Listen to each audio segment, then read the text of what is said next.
नमस्कार तथा हार्दिक स्वागत छ। तपाईँ यति बेला समुदायका लागि संसार सामुदायिक रेडियो कोहलपुर एफएम 101.5 मेगाहर्ज सुनिरहनु भएको छ। हामी कार्यक्रम डबली लिएर आज पनि तपाईँको माझमा उपस्थित भएका छौँ। म विद्युतमा रहेका प्राविधिक आशिष कट्टेल, यसै गरी क्यामेरामा हुनुहुन्छ नवीन परियार।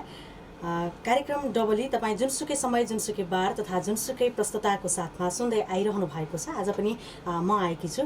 कार्यक्रम डबलीमा यस क्षेत्रका सरोकार राख्ने विषयवस्तुमा रहेर सम्बन्धित सरोकारवालाको प्रत्यक्ष उपस्थितिमा विशेष छलफल गर्ने गर्दछौँ, कुराकानी गर्ने गर्दछौँ। तपाईँ हामीलाई यति बेला koholpurfm.org.np मार्फत पनि तपाईँ हामीलाई विश्वभरि सुन्न सक्नुहुनेछ भने यसै गरी हाम्रो पात्रो एपबाट पनि तपाईँ हामीलाई कार्यक्रम सुन्न सक्नुहुन्छ। तपाईँ हामीलाई रेडियो कोहलपुर एफएम र आरोग्य मिडिया, आरोग्य डिजिटल प्रोडक्सन, मालिका चलचित्र निर्माण प्रणाली तथा मालिका सञ्चार मार्फत युट्युबमा पनि देख्न सक्नुहुनेछ। आज पनि हामीले कार्यक्रम डबलीमा एकजना विशेष अतिथिलाई निम्ति आएका छौँ। उहाँसँग हामी तत्कालीन सरोकार राख्ने विषयवस्तुमा रहेर कुराकानी गर्नेछौँ। हिन्दूहरूको महान पर्व दसैँ, तिहार, छठ पर्व लगायतका हिन्दूहरूको सबैभन्दा ठुलो पर्व हाम्रो घर आँगनीमा आइसकेको छ। भोलि घट स्थापना गर्दैछौँ, हामी घट स्थापनाको तयारी गर्दैछौँ। त्यसैको विषयवस्तुलाई मध्यनजर गर्दै यसै गरी कोहलपुर नगरपालिकाभित्र के कस्ता गतिविधिहरू हाल पछिल्लो समय सञ्चालन भइरहेका छन्, यिनै विविध विषयवस्तुमा रहेर हामी कुराकानी गर्नेछौँ। आज हाम्रो कार्यक्रम डबलीमा कोहलपुर नगरपालिकाका नगर प्रमुख पूर्णप्रसाद आचार्य हुनुहुन्छ, हामीसँग हाम्रो स्टुडियोमा आउनु भएको छ। म सबैभन्दा पहिला उहाँलाई कार्यक्रममा स्वागत गर्छु। हजुर मेयर साहब, तपाईँलाई कार्यक्रममा स्वागत छ। धन्यवाद। सन्चै हुनुहुन्छ? एकदम सन्चै। पछिल्लो समय के कसरी दिनहरू बिताइराख्नु भएको छ, के गरिराख्नु भएको छ? अब नगर प्रमुख हुनुको नाताले हाम्रा दैनिक प्रशासनिक कामहरू,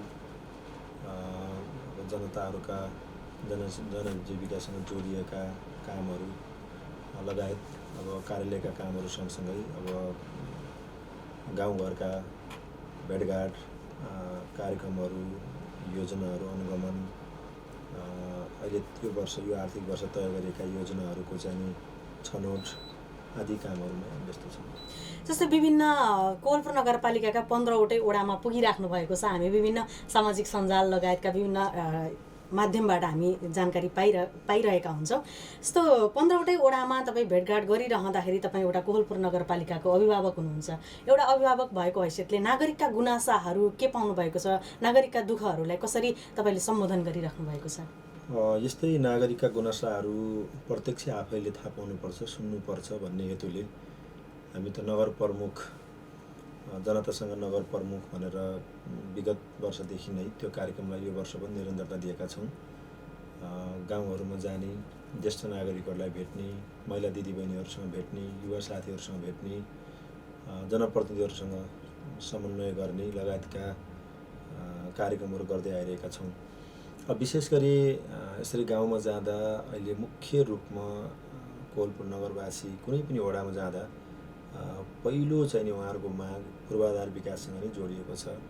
आफ्नो घर अगाडिको बाटो कालोपत्री बनिदियोस्, आफ्नो घर अगाडिको नाला आरसिसी नाला बनिदियोस्, पक्की नाला बनिदियोस् भन्ने कुराबाट नै उहाँहरूको आफ्नो मागहरू चाहिँ नि हामीलाई सुनाउनुहुन्छ। सँगसँगै अब शैक्षिक गुणस्तर बढाउने कुराहरू, स्वास्थ्यमा सर्वसुलभ स्वास्थ्य र स्वास्थ्यमा सबै नागरिकको पहुँच कसरी पुग्न सकिन्छ भन्ने कुराहरू, विशेष गरी यो रोजगारी सिर्जना गर्ने कुरा अथवा रोजगारी प्रदान गर्ने कुराहरू, महिला हिंसासँग जोडिएका कुराहरूमा महिलाहरूलाई चाहिँ न्याय दिने कुराहरू र विशेष गरी यो सिपमूलक कार्यक्रमहरूमा जोडिनका लागि चाहिँ नि कोहलपुर नगरपालिकाले कार्यक्रमहरू अगाडि सारिदिए हुन्थ्यो भन्ने कुरासँग चाहिँ बढी उहाँहरूको अपेक्षा रहन्छ। जस्तै कुराकानी गर्दाखेरि बिचमा तपाईँले युवाका कुरा ल्याउनु भएको छ। जनताले युवा नेतृत्व चाहेको छ। तपाईँ एउटा युवाले कोहलपुर नगरपालिकाको नेतृत्व गरिरहँदाखेरि देशका युवाहरू पछिल्लो समय एकदमै धेरै वैदेशिक रोजगारीमा पलायन हुने अवस्था आएको छ र पलायन पनि भइरहेका छन्। कोहलपुर नगरपालिका क्षेत्रभरिका युवाहरूलाई कोहलपुर नगरपालिकाभित्रै रोक्नको लागि कोहलपुर नगरपालिकाले विशेष योजना केही बनाएको छ? अब यो विदेशिनी जुन अहिले चाहिँ युवाहरूको चाहिँ विदेशिनी लहर छ, विशेष गरी अहिले 12 कक्षा पास गरिसकेपछि हाम्रा विद्यार्थीहरू, हाम्रा छोराछोरीहरू विदेश जाने खालको जुन अहिले चाहिँ एकदम होडबाजी छ, त्यो एउटा बाध्यात्मिक परिस्थितिमा पनि उनीहरू गइरहेका छन् भने अब अर्को कुरा आर्थिक स्थितिलाई मजबुत बनाउनका लागि आफ्नो अध्ययन सँगसँगै आर्थिक स्थितिलाई पनि सुदृढ बनाउनका लागि त्यो अवसर चाहिँ नि विदेशमा प्राप्त हुन सक्छ भनेर धेरै विद्यार्थीहरू चाहिँ नि विदेश गइरहेको पाइन्छ। धेरै युवाहरू चाहिँ नि एउटा रोजगारको सिलसिलामा विदेश गएको पाइन्छ। अब यो समस्या कोवलपुर नगरपालिकाको मात्र होइन, यो विशेष गरी राष्ट्रिय समस्याकै रूपमा देखा परेको छ। सङ्घीय सरकार, प्रदेश सरकार, स्थानीय सरकारहरू पनि यो विषयमा अत्यन्तै गम्भीर छौँ हामी। र अब यो कोवलपुरको यो वैदेशिक रोजगारमा जानेहरू अथवा उच्च शिक्षा अध्ययन गर्नका लागि जाने साथीहरूलाई हामीले सबैलाई यहीँ रोक्न सक्छौँ भन्ने अवस्था आजका दिनमा हामीसँग पनि छैन। तर पनि हामीले लिएका नीति, हामीले अगाडि सारेका कार्यक्रमहरूलाई ख्याल गरेर अगाडि बढ्ने हो भने आगामी वर्ष यो वैदेशिक रोजगारमा जानेहरूको दरलाई न्यूनीकरण गर्न सकिन्छ कि भन्ने हाम्रा केही कार्यक्रमहरू छन्। विशेष गरी युवाहरूलाई सिपयुक्त बनाउने, युवाहरूलाई चाहिँ नि उनीहरूको आत्मबल बलियो बनाउने, उनीहरूलाई व्यवसाय केन्द्रित बनाउने अथवा उनीहरूलाई कुनै पनि कृषि पेसामा आबद्ध हुँदै गर्दा पनि जीवन निर्वाहकी नभइकन उनीहरूलाई चाहिँ व्यावसायिक कृषि प्रणालीहरूमा जोड्ने त्यो कार्यक्रमहरू हामीले अगाडि सारेका छौँ। र युवाहरूलाई विशेष गरी उनीहरूको क्षमता बढाउने, उनीहरूलाई सिपयुक्त बनाउने कुरामा बढी केन्द्रित चाहिँ हामी छौँ। जस्तै सिपयुक्त कार्यक्रमहरू सञ्चालन भएका छन् भनेर भन्नुभएको छ।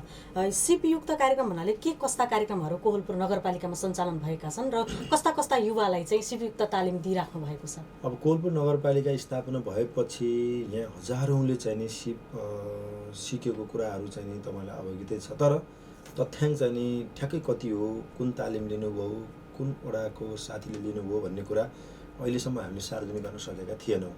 र अहिले हामीले आर्थिक विकास शाखासँग समन्वय गरिकन आजसम्म कोवलपुर नगरपालिकाबाट सिपहरू लिने, क्षमता अभिवृद्धिको तालिमहरू लिने, अनुदानहरू लिने अथवा कोवलपुर नगरपालिकाबाट अवसरहरू प्राप्त गरेका साथीहरूको तथ्याङ्क चाहिँ नि तयार गर्नुहोस् र त्यसलाई हामीले कोवलपुर नगरवासीहरूले चाहिँ नि देख्ने गरी सार्वजनिक गर्नुपर्छ भनेका छौँ। विशेष गरी अब अहिले कोवलपुर नगरपालिकाको आफ्नो कार्यक्रमहरू त छँदैछ।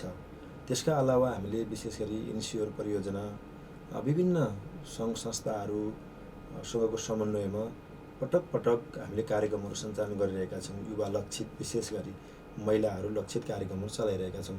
अहिले पनि 3वटा कार्यक्रमहरू चलिरहेको छ। 20 जना साथीहरूको दरले तपाईँको कम्प्युटर सम्बन्धी चलिरहेको छ, एलइडी रेफ्रिजरेटरको तालिमहरू चलिरहेको छ, लगायत तालिमहरू अहिले चलिरहेका छन्। र आगामी वर्ष पनि त्यस्ता कार्यक्रमहरू हामीसँग छन्। विशेष गरी त्यस्तो तालिमहरू हाम्रा युवाहरूले लिइदिएको खण्डमा उनीहरू यहीँ पनि रोजगार प्राप्त गर्न सक्ने आधारहरू बन्छन्।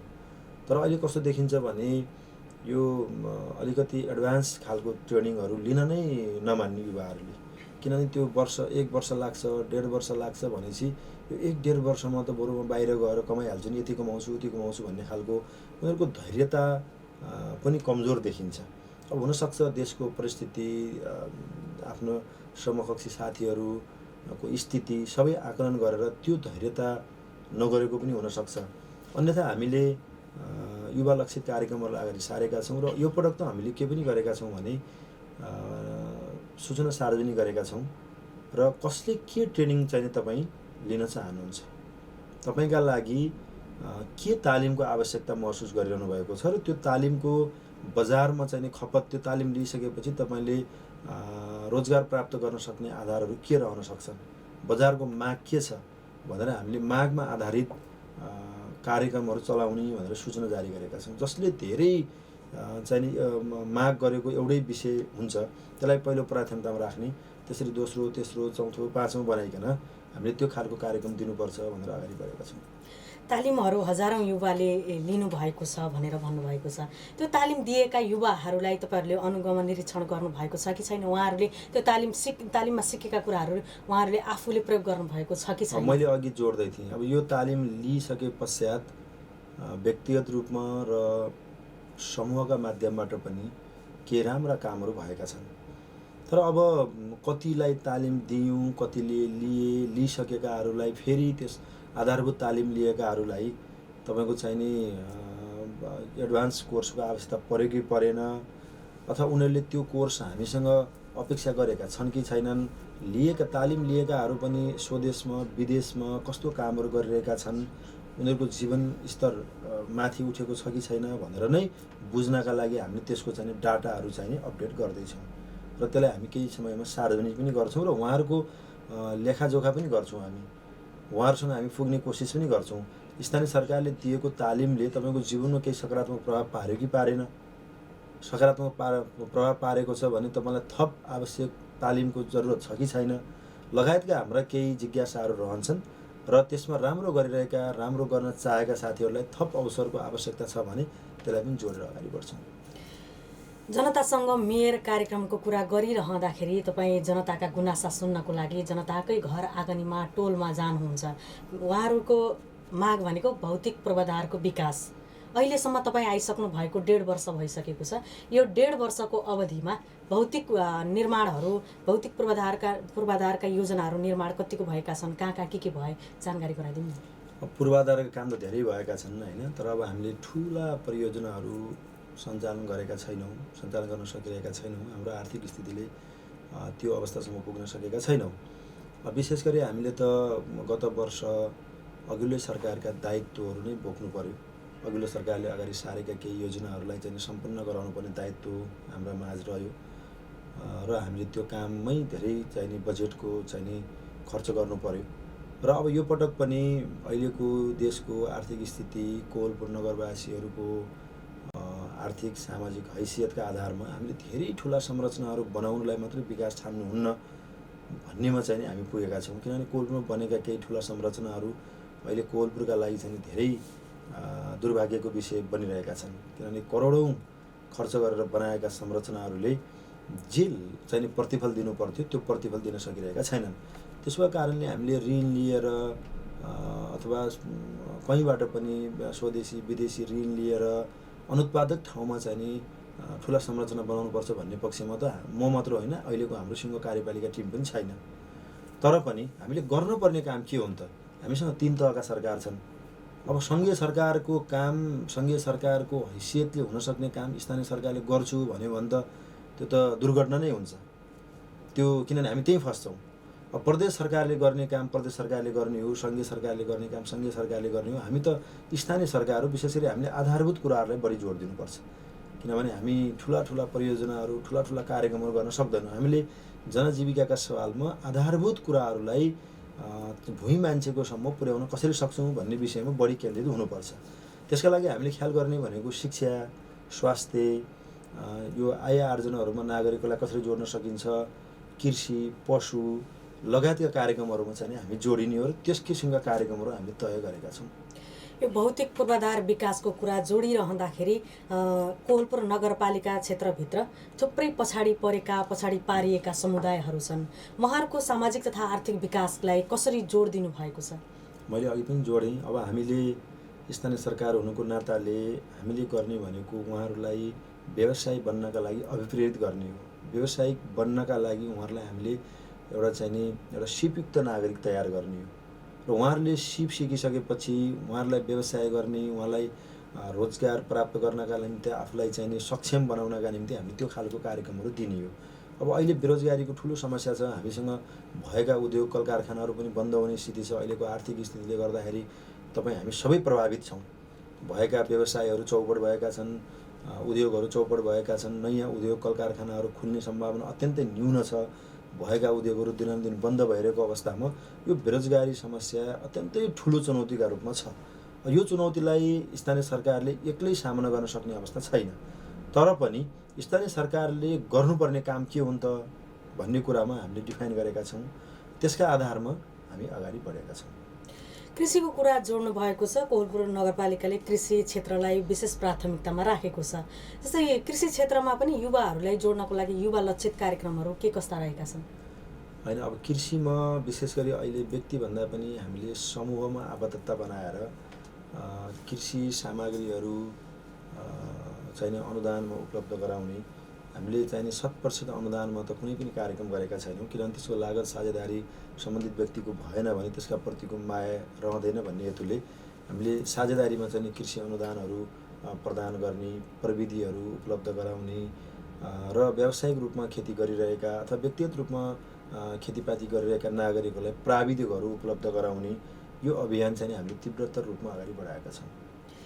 स्वास्थ्य क्षेत्रको कुरा गरिरहँदाखेरि स्थानीय सरकारको दायित्व हुन्छ कि नागरिकहरूलाई सहज स्वास्थ्य सेवा, सुलभ स्वास्थ्य सेवा दिने। जस्तै विभिन्न यहाँको स्वास्थ्य शाखाहरू छ, आयुर्वेदिक स्वास्थ्य क्लिनिक छ, अनि त्यसै गरी नगर स्वास्थ्य रहेको छ। नगर स्वास्थ्य र आयुर्वेदिक स्वास्थ्य क्लिनिकमा नागरिकहरूले गुनासो गर्नुहुन्छ कि पर्याप्त औषधि पाइँदैन। अस्ति भर्खरै पनि विभिन्न सञ्चार माध्यममा समाचार प्रसारण भए औषधि छैन नगर स्वास्थ्यमा भनेर। त्यो औषधिको आपूर्तिका लागि, परिपूर्तिका लागि के कस्तो भूमिका खेल्नुपर्छ, तपाईँले के गरिराख्नु भएको छ? अब यस्तो छ, हेर्नु, अब हामीले यो कोलपुर नगरपालिका एउटा स्थानीय सरकार हो र हाम्रा कतिपय निर्णयहरू, कतिपय नीतिहरू कार्यान्वयन गर्नका निमित्त पनि प्रदेश अथवा सङ्घीय सरकारको नीतिलाई चाहिँ नि अनुसरण गर्नुपर्ने हुन्छ। त्यो ऐनहरू, कानुनहरूको परिधिभित्र रहेर काम गर्नुपर्ने हुन्छ। अब अहिले औषधि खरिद गर्ने प्रक्रियामा सोझै खरिद गर्ने सिस्टम चाहिँ अहिले कोलपुर नगरपालिकामा छैन। हामीले कोटेसन बन्द गरेका छौँ र हामी खरिद प्रक्रियामा जाँदै गर्दा कम्तीमा 1 महिनाको सूचना निकाल्नुपर्छ। त्यसपछि तपाईँको चाहिँ नि सम्झौता गर्नु पर्यो, उसलाई चाहिँ नि औषधि ढुवानी गर्ने समय दिनु पर्यो। यो दिँदै गर्दाखेरि अलिकति केही समय लागेको हो। अब हामीले यो वर्षको औषधि खरिद गर्ने कुरा अघिल्लो वर्ष गरिदिएर हुँदैन। यो वर्ष बजेट बनिसकेपछि, स्रोतको सुनिश्चितता गरिसकेपछि, बजेट चाहिँ कार्यान्वयनमा आइसकेपछि हामीले चाहिँ नि खरिद ऐनको अन्तर्गत रहेर औषधिहरू खरिद गर्ने हो। त्यो गर्दै गर्दाखेरि केही विलम्ब हुन गयो, केही प्राविधिक रूपले चाहिँ त्रुटि भयो र त्यस्तो चाहिँ बाहिर मिडियामा आए जस्तो औषधिको हाहाकार छ, चाहिँ स्वास्थ्य संस्थाहरू चाहिँ बन्द छन् भन्ने स्थिति पनि होइन।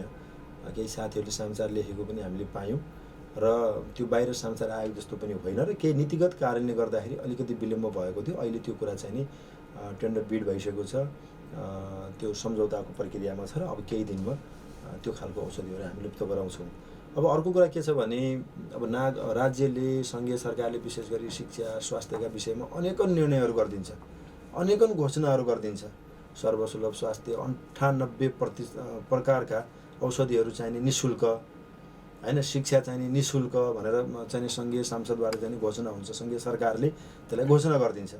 तर त्यो घोषणा गर्नु पूर्व हामीलाई चाहिँ त्यसका लागि चाहिने जनशक्ति, त्यसका लागि चाहिने प्रविधि, प्राविधिक, त्यसका लागि चाहिने बजेट, त्यसको बारेमा कहिल्यै पनि लेखाजोखा हुँदैन जस्तो लाग्छ मलाई। अब वार्षिक रूपमा 10-15 लाख रुपियाँ चाहिने बजेट सङ्घले हामीलाई औषधि खरिद गर्न दिन्छ। साँच्चीकै भन्ने हो भने कोलपुर नगरपालिकाको सन्दर्भमा त त्यो 15 लाखको त 1 महिनामै त्यो औषधि चाहिने हामीले चाहिने हामी कहाँ खपत हुने स्थिति देखिन्छ।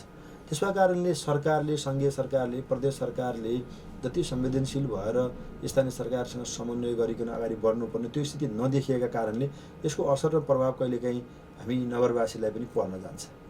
जस्तै शिक्षामा भन्नुभयो, केन्द्रीय सरकारले चाहिँ निःशुल्क शिक्षा भनिदिएको छ र त्यो अवस्था चाहिँ विभिन्न स्थानीय तहहरूमा छैन भनेर, यो पनि एउटा शिक्षामा देखिने विकृति हो। यस्ता किसिमका शिक्षामा भएका विभिन्न खालका विकृतिहरूको अन्त्यका लागि कसले के गर्नुपर्ला? मैले अघि जोडेँ नि, अब अहिले संविधानले सम्पूर्ण चाहिँ माध्यमिक तहसम्मको शिक्षाको अधिकार स्थानीय तहलाई भनेको छ। तर एकजना शिक्षकलाई हामीले एउटा विद्यालयबाट अर्को विद्यालयमा पठाउँदा पनि यहाँ धेरै अडचनहरू छन्। शिक्षकको सरुवा गर्ने कुरा, शिक्षकको बढुवा गर्ने कुरा, शिक्षकहरूलाई जिम्मेवारी दिने कुरा धेरै गाह्रो छ र विद्यार्थीहरूलाई पनि अब यहाँ निःशुल्क भनेर घोषणा गरिदिएको छ। निःशुल्क कमसेकम कोलपुर नगरपालिका अलिकति स्रोत साधनले सम्पन्न मानिन्छ तुलनात्मक रूपले अरू पालिकाको भन्दा। भलै हाम्रा समस्याहरू हामीसँगै छन्, तर कतिपय अवस्थामा वार्षिक तपाईँको चाहिँ नि 30 लाख रुपियाँ आन्तरिक आय नभएका नगरपालिकाहरू पनि छन्। तिनको विद्यालयमा, तिनको क्षेत्रभित्र पर्ने विद्यालयहरूमा कसरी निःशुल्क शिक्षा हुन सक्छ? निःशुल्क शिक्षा भनिदिएको छ, पर्याप्त दरबन्दीहरू छैनन्। पर्याप्त दरबन्दी नहुँदै गर्दाखेरि त्यो बाँकी दरबन्दीको व्यवस्थापन जसरी हुन्छ स्थानीय सरकारले गरिदिनु पर्ने हुन्छ। त्यो गर्दै गर्दा हाम्रो चाहिँ नि व्यवहार बढ्छ। हाम्रो बजेट चाहिँ नि सङ्घीय सरकार, प्रदेशले दिएको बजेट चाहिँ अत्यन्तै न्यून र अपर्याप्त छ। यसले गर्दा कहीँ न कहीँ शिक्षाको तहमा समस्या छ। भला हामीले कोलपुर नगरपालिकाले शिक्षालाई पहिलो प्राथमिकतामा राखेर कोलपुर नगरपालिकामा अहिले कुनै पनि त्यस्तो सामुदायिक विद्यालय छैन जहाँ चाहिँ विषयगत शिक्षकको अभाव होस्। हामीले त्यो सबै विषयगत शिक्षकको व्यवस्थापन गरेका छौँ, तर सबै पालिकाहरूले यो गर्न सक्छन् भन्ने स्थिति चाहिँ मैले देख्दिनँ। त्यसका कारणले पूर्वाधार निर्माण गर्ने कुरामा अब यो पटकको मात्रै कुरा गर्ने हो भने प्रदेश सरकार होस् चाहे सङ्घीय सरकार होस्, एउटा पनि विद्यालय भवन बनाउनलाई बजेटको व्यवस्थापन गरिदिएको छैन। विद्यार्थीहरू जाने टिनको छानामुनि बस्न बाध्य छन्। विद्यालयको समग्र भौतिक पूर्वाधारको अवस्था अत्यन्तै दयनीय छन्। अब यो स्थितिमा स्थानीय सरकारले आफूसँग रहेको स्रोत र साधनलाई त्यहाँ परिचालन नगर्ने हो भने त्यो पनि समस्या छ। त्यसैले हामीले गत वर्ष मात्रै सङ्घ, प्रदेश, विभिन्न सङ्घ संस्था र कोलपुर नगरपालिकाको आफ्नै लगानीमा करिब 14वटा विद्यालय भवन बनाएका थियौँ। अब अहिले हामीले हाम्रो क्षमता पनि राजस्व बजेट पनि घटेर आएको छ, हामीसँग बजेट पनि न्यून छ। यो स्थितिमा आफ्नो ले आफैले चाहिँ विद्यालय भवनहरू बनाउन सक्ने स्थिति नभइसकेपछि अहिले विभिन्न डोनरहरू चाहिँ खोजिरहेका छौँ। हामीले विभिन्न शिक्षा क्षेत्रमा काम गर्ने सङ्घ संस्थाहरू खोजिरहेका छौँ र उहाँहरूलाई अपिल गरिरहेका छौँ विद्यालय भवनहरू संरचना बनाउनका लागि। भने यो हामीले केही पनि गर्नका लागि सबैभन्दा पहिला त हामीलाई स्रोत र साधनको जरुरत छ। स्रोत र साधन उपलब्ध गराउने कुरामा प्रदेश र सङ्घीय सरकार अत्यन्तै अनुदार छ र विशेष गरी सङ्घीयताको मर्म विपरीत, भावना विपरीत सङ्घ र प्रदेश सरकारले वास्तवमा भन्ने हो भने स्थानीय सरकारलाई सरकारका रूपमा हेर्नै नसकेको स्थिति चाहिँ देखिन्छ। जस्तै एउटा गुणस्तरीय शिक्षाको लागि भवन मात्रै ठुलो कुरा होइन भन्ने पनि जोडिन्छ। विद्यार्थीहरूको क्षमता र विद्यार्थीहरूलाई सिपमूलक शिक्षा दिन सकिने सम्भावना कतिको छ, अनि त्यस पछाडि विद्यार्थीहरूलाई अतिरिक्त क्रियाकलाप मार्फत उनीहरूको क्षमता वृद्धि विकासका लागि नगरपालिकाले के कस्ता योजना बनाएको छ, के कस्ता कामहरू गरिरहेको छ? अब यो अत्यन्तै महत्त्वपूर्ण प्रश्न छ। भौतिक पूर्वाधार भएर मात्रै विद्यालयको शैक्षिक गुणस्तर वृद्धि हुन्छ भन्ने कुरा एउटा भ्रम हो भन्ने कुरा छ, त्यसमा केही सत्यता छ। तर सबैभन्दा पहिला हामीलाई पूर्वाधार नै चाहिन्छ। बच्चा बच्चीहरू राम्रो व्यवस्थापनसहित आफ्नो कक्षा कोठामा बसेर प्रविधि मैत्री कक्षाहरू निर्माण गरेर हामी अगाडि बढ्न सक्यौँ, त्यसको उपलब्धि फरक रहन्छ भने टिनको छानामुनि, खरको छानामुनि, भुइँमा बसेर होइन, त्यसपछि तपाईँको पङ्खाको व्यवस्थापन छैन, खानेपानीको व्यवस्थापन विद्यालयमा छैन, शौचालयको व्यवस्थापन छैन, ल्याबको व्यवस्थापन छैन, स्टेसनरी तपाईँ के भन्छ पुस्तकालयको व्यवस्थापन छैन। यस्तो स्थितिमा विद्यार्थीको पनि समग्र शैक्षिक गुणस्तर वृद्धि हुन सक्दैन। यो सँगसँगै मैले अघि पनि जोड दिएँ, पहिलो कुरा त तिनीहरूलाई पढाउनका लागि शिक्षक पनि चाहियो। तपाईँ बाँकी जिल्लाकै थुप्रै पालिकाहरूमा हेर्नुहुन्छ, म धेरै टाढा जान चाहन्न, विषयगत शिक्षकहरू छैनन् विद्यालयमा। कसरी विषयगत पढाइ हुन्छ अनि हामीले कसरी चाहिँ उत्कृष्ट रिजल्ट प्राप्त गर्ने? त्यसै कारण हामीले, मैले फेरि पनि जोडेँ, कोलपुर नगरपालिकाले कोलपुर नगरभित्र रहेका सामुदायिक विद्यालयहरूमा आधारभूत माध्यमिक तहमा कहीँ पनि विषयगत शिक्षकको अभाव आजका दिनमा छैन। त्यो हामीले परिपूर्ण गरेका छौँ, परिपूर्ति गरेका छौँ। तर जनशक्ति, पूर्वाधार र विद्यार्थीहरूको सर्वाङ्गीण विकासका लागि अतिरिक्त क्रियाकलापहरू अझै महत्त्वपूर्ण रहन्छ। अतिरिक्त क्रियाकलापहरूमा पनि हामीले जोड दिएका छौँ। विभिन्न विद्यालयहरूलाई अतिरिक्त क्रियाकलाप गर्नका निमित्त, अभिप्रेरित गर्नका निमित्त हामीले केही बजेटको व्यवस्थापन पनि गरिदिएका छौँ र निरन्तर अतिरिक्त क्रियाकलापहरू पनि भइरहेका छन्। र अहिले मलाई लाग्छ आगामी वर्ष यो शिक्षामा गरेको लगानी, विशेष गरी यो चाहिँ नि यो सामाजिक विकासतर्फको लगानी हो। यो लगानी तत्काल यसले प्रतिफल दिन्छ, यसले तत्काल यसबाट रिजल्ट आउँछ भन्ने अवस्था रहँदैन। किनभने हामीले काम गर्दै गयौँ, यसमा हामीले आफ्नो तर्फबाट पुरा गर्नुपर्ने जिम्मेवारी, भूमिकाहरू निर्वाह गर्दै गयौँ भने यसको रिजल्ट चाहिँ केही वर्षमा देखिन्छ। हामीले विभिन्न सामुदायिक विद्यालयहरूका शौचालय देखेका छौँ र विभिन्न सामाजिक सञ्जालहरूमा पनि फोटोहरू आइरहेका हुन्छन्, शौचालय राम्रो छैन, सरसफाइयुक्त छैन भनेर। तपाईँ एउटा कोहलपुर नगरपालिकाको अभिभावक भएको नाताले गर्दाखेरि विभिन्न विद्यालयहरूलाई विद्यार्थीहरूका लागि सरसफाइ पनि उत्तिकै महत्त्वपूर्ण छ, उत्तिकै जरुरी छ र शौचालय सफा राख्नुपर्छ। अनि त्यसपछि विभिन्न सामुदायिक विद्यालयहरूमा छात्र मैत्री शौचालय छैनन्, यसको व्यवस्थापन गर्नुहोस् भनेर कसरी निर्देशन दिनुहुन्छ? होइन, अब निर्देशन दिने भन्दा पनि त्यसमा हामीले सहजीकरण गरिदिने हो, बजेटको व्यवस्थापन हामीले गरिदिने हो। होइन, विद्यालयहरू कतिपय यस्तो विद्यालयहरू छन् उनीहरूको आन्तरिक आफ्नो स्रोत भन्ने केही पनि छैन। केही ठुला विद्यालयहरू 11-12 कक्षा पठन पाठन गराउने प्राविधिक धारका कक्षा सञ्चालन भएका विद्यालयहरूले चाहिँ केही स्रोत जम्मा गर्न सक्छन्। अन्यथा त्यो पनि एकाध विद्यालयहरूमा मात्रै त्यस्तो छ भने अधिकांश विद्यालयहरू चाहिँ नि साधन स्रोतले चाहिँ अत्यन्तै कमजोर छन्। उनीहरूको आफ्नो आउने ठाउँ कहीँ पनि छैन, स्रोत छैन। त्यसो कारण त्यो सबै व्यवस्थापन हामीले गरिदिनुपर्छ, सरकारले गरिदिने हो, त्यो स्थानीय सरकारले गर्ने हो, प्रदेशले गर्ने हो, सङ्घले गर्ने हो। अब विद्यालयभित्र शौचालयहरू छैनन्, विद्यालयभित्र खानेपानीहरू छैन, विद्यालयभित्र चाहिँ बाल मैत्री अथवा विद्यार्थी मैत्री कक्षा कोठाहरू छैनन्, डेस्क बेन्चहरू छैनन्। अब अहिलेको समय चाहिँ धेरै गतिशील छ, प्रविधि मैत्री कक्षाहरू सञ्चालन हुन सकिरहेका छैनन्। हामी परम्परागत ढङ्गबाटै पठन पाठन गरिरहेका छौँ। यो सबै कुरालाई चाहिँ कसरी परिवर्तन गर्न सकिन्छ, कसरी फेर्न सकिन्छ भनेर हामीले केही लगानीहरू बढाएका छौँ र खानेपानी अब करिब विद्यालयमा शुद्ध पिउने पानीको व्यवस्थापन करिब विद्यालयहरूमा भइसकेको छ। एकाध विद्यालयहरू छुटेका छन् भने पनि यो आर्थिक वर्षबाट हामीले हरेक विद्यालयहरूमा चाहिँ नि शुद्ध पिउने पानीको व्यवस्थापन गर्छौँ। त्यसैगरी शौचालय निर्माण गर्ने कुरामा पनि हामी चाहिँ नि एकदम दृढ छौँ। धेरै विद्यालयहरूमा हामीले सहजीकरण गरिरहेका छौँ र यो वर्ष हामीले शौचालय निर्माण गर्ने कुरालाई पनि केन्द्रमै राखेर हाम्रो प्राथमिकतामा राखेर अगाडि बढ्छौँ। यो मात्र होइन, हाम्रो चाहना त के छ भने कमसेकम कोहलपुर नगर क्षेत्रभित्र रहेका सामुदायिक विद्यालयहरू छानोमुक्त बनाउन सकौँ। हाम्रा विद्यार्थीहरूले बाल मैत्री कक्षाहरू, स्तरीय गुणस्तरीय कक्षा कोठाबाट गुणस्तरीय शिक्षा प्राप्त गर्न सकुन् भन्ने त हाम्रो चाहिँ सोच पनि छ, हाम्रा कार्यक्रम पनि छन् र हामी लागेका पनि छौँ। जस्तै अब खेलकुदको कुराहरू गरिराख्दाखेरि कोहलपुर नगरपालिकामा एउटा भ्यू टावर निर्माण भएको छ र केही समयपछि सञ्चालनमा आउला। एउटा भ्यू टावर भनेको कोहलपुरको पहिचान पनि बनोस् र यहाँ पर्यटकहरूलाई चाहिँ भित्राउन सकोस् होइन।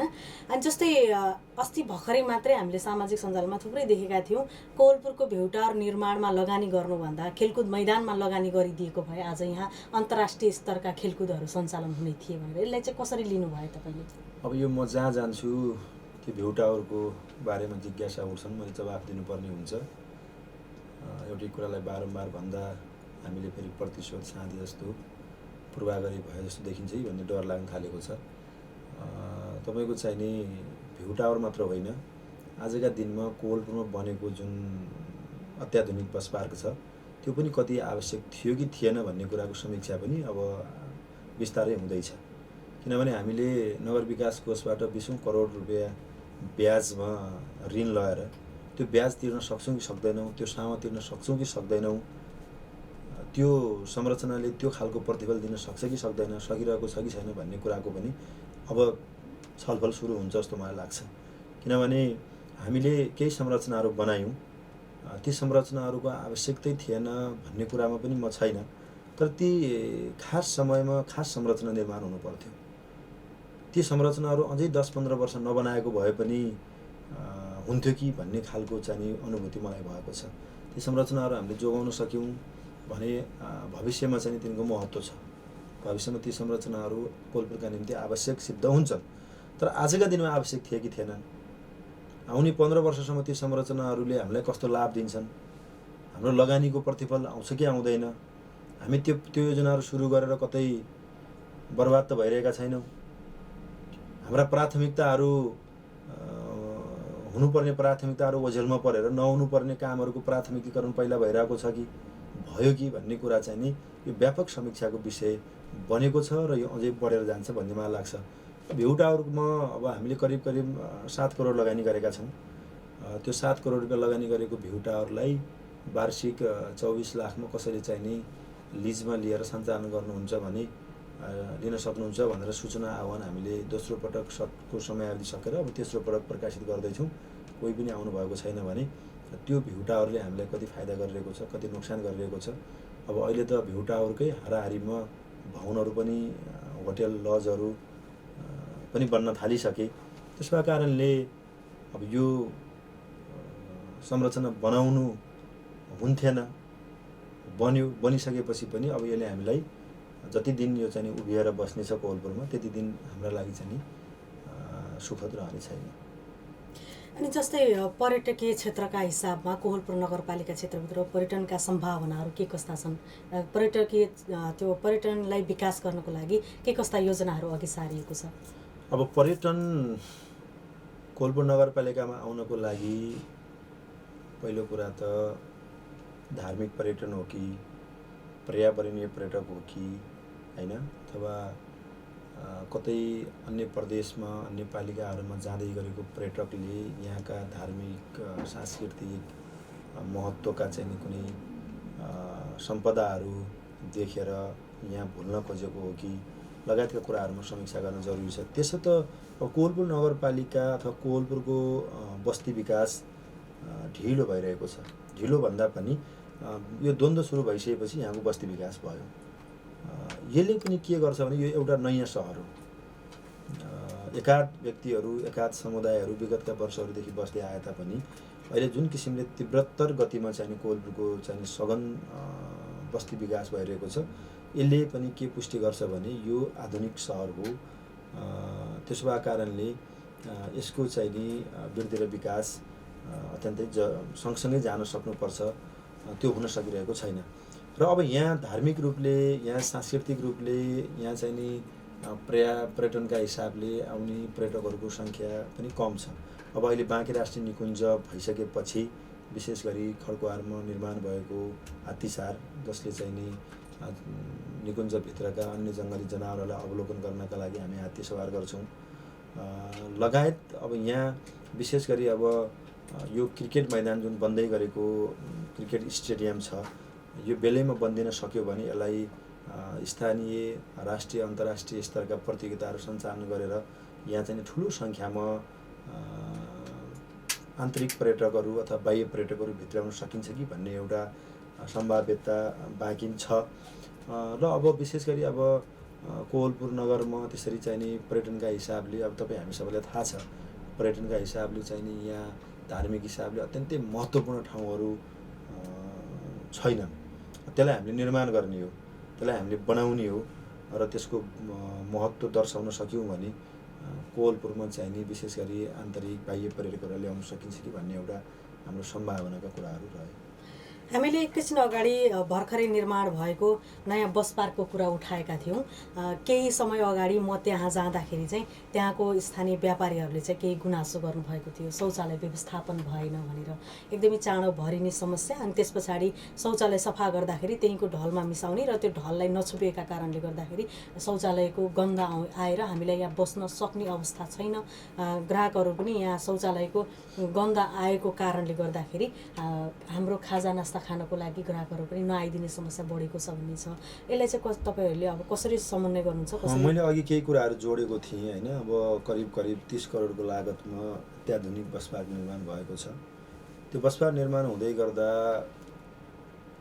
त्यसका केही अङ्गहरू, केही भागहरूको इस्टिमेट चाहिँ गलत तरिकाले भएको रहेछ कि भन्ने खालको अहिले हामीलाई महसुस भएको छ। त्यसैको फलस्वरूप अहिले चाहिँ नि त्यो विशेष गरी शौचालयको मलमूत्रहरू चाहिँ स्टोर गर्ने जुन चाहिँ नि सेफ्टी ट्याङ्की छ, त्यसको बनोट प्रक्रिया त्यति नमिलेको पाइयो, जसले गर्दा आकाशको पानी परेको खण्डमा त्यो बस पार्कको भित्रको धेरै पानी चाहिँ त्यही सेफ्टी ट्याङ्कीमा जाने र छिटो भरिने। त्यसले गर्दाखेरि पनि ठुलो एउटा समस्या निम्ति आएको छ। अब शौचालयहरू हामीले त्यहाँ आधुनिक शौचालयहरू बनायौँ। अब हामी विशेष गरी हामी यात्रुहरूले त्यो आधुनिक शौचालयहरू प्रयोग गर्न झन्झट मानिरहेका छौँ। त्यसो भएर पनि त्यहाँका कम्बोर्डहरू फुटेका छन्, त्यहाँका धाराहरू भाँचिन्छन्। शौचालयको भित्री भागभन्दा पनि बाहिरी भागहरूमा फोहोर भएको हो कि भन्ने जस्तो चाहिँ वातावरण देखिन्छ। अब क्रमशः हामीले त्यहाँ भएका त्रुटिपूर्ण निर्माण भएका संरचनामा देखेका त्रुटिहरूलाई पनि करेक्सन गरेर, त्यसलाई सुधारेर, त्यसलाई फेरि पुनर्निर्माण गरेर अगाडि बढिरहेका छौँ। किनभने अब त्यसको विकल्प हामीसँग त अर्को कुनै पनि छैन। त्यत्रो करोडौँको लगानीमा बनेको बस पार्कलाई त्यत्तिकै खण्डहर हुन दिने अवस्था पनि छैन। हुन्छ, हामीले थुप्रै कुराकानी गऱ्यौँ नगरपालिका क्षेत्रभित्रका सेवा सुविधा र अहिलेसम्म भएका कामकाजका बारेमा धेरै कुराकानी गरेका छौँ। अब हामी केही फरक प्रसङ्गमा जोडिन चाहन्छौँ। दसैँ तिहार र छठ पर्व हिन्दूहरूको महान पर्व आउँदैछ। भोलिदेखि घटस्थापना छ।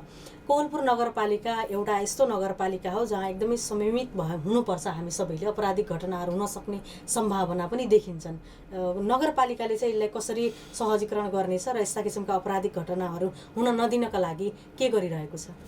अब यो चाडबाडको मुखमा विशेष गरी चोरीहरू हुने, डकैतीहरू हुने, कुटपिटहरू हुने, विशेष गरी मादक पदार्थ सेवन गरेर घरेलु हिंसाहरू बढ्ने, सडक दुर्घटनाहरू बढ्ने कुराहरू चाहिँ नि रहन्छ। यसलाई ख्याल गरिकन हामीले कोवलपुर क्षेत्रमा रहेको इलाका प्रहरी, ट्राफिक प्रहरी, यहाँको सशस्त्र प्रहरीको युनिट, नगर प्रहरी, इलाका प्रशासन लगायतका जिम्मेवार निकायहरूको समन्वयमा हामीले चाहिँ नि हाम्रा सेवाहरूलाई चुस्त दुरुस्त प्रभावकारी बनाउनका लागि केही कार्यक्रमहरू अगाडि सार्दैछौँ।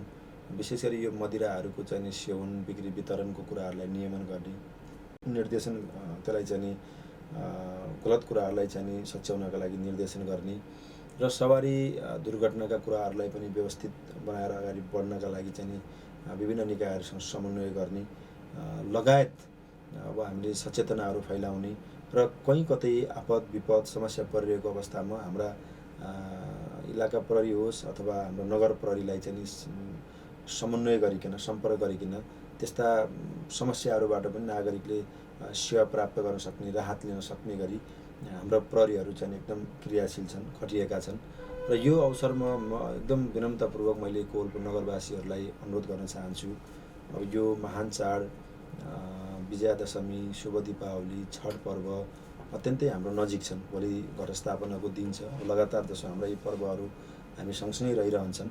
यो बिचमा हामीले हाम्रा महान चाडपर्वहरू मनाउँदै गर्दा हाम्रो धर्म, कला, साहित्य, संस्कृति, परम्परागत मूल्य र मान्यताहरूको चाहिँ जगेर्ना गर्ने, सामाजिक चाहिँ एकता, सामाजिक धार्मिक सहिष्णुता चाहिँ कायम गर्ने, एकले अर्काको धर्म संस्कृतिलाई सम्मान गर्ने र यस्तो चाहिँ नि जुवा तासहरू, मादक पदार्थ सेवन गर्ने कुराहरू र यो दुर्घटनाका कुराहरू, विशेष यस्ता खालका गलत क्रियाकलापहरूबाट हुन सक्ने सम्भावित दुर्घटनाहरूका प्रति पनि, घटनाहरूका प्रति पनि सचेत रहिकन हामीले अत्यन्तै उल्लासमय वातावरणमा, पारिवारिक वातावरणमा हामीले चाहिँ नि चाडपर्वहरू मनाउनु पर्नेछ।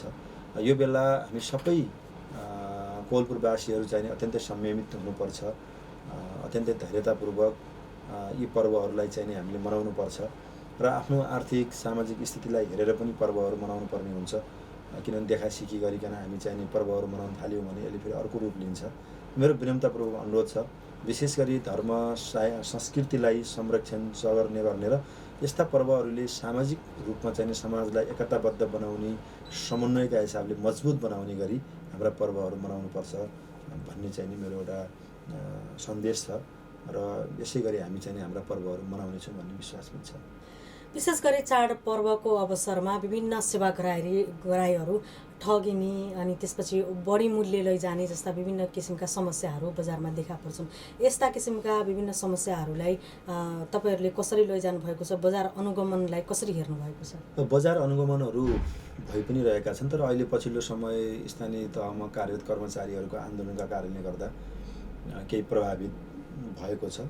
जहाँसम्म लाग्छ अब यो आन्दोलन पनि अहिले सङ्घीय सरकारले वार्ता गरिरहेको छ। सम्भवतः भोलि त बिदा नै छ, घटस्थापनाको दिन।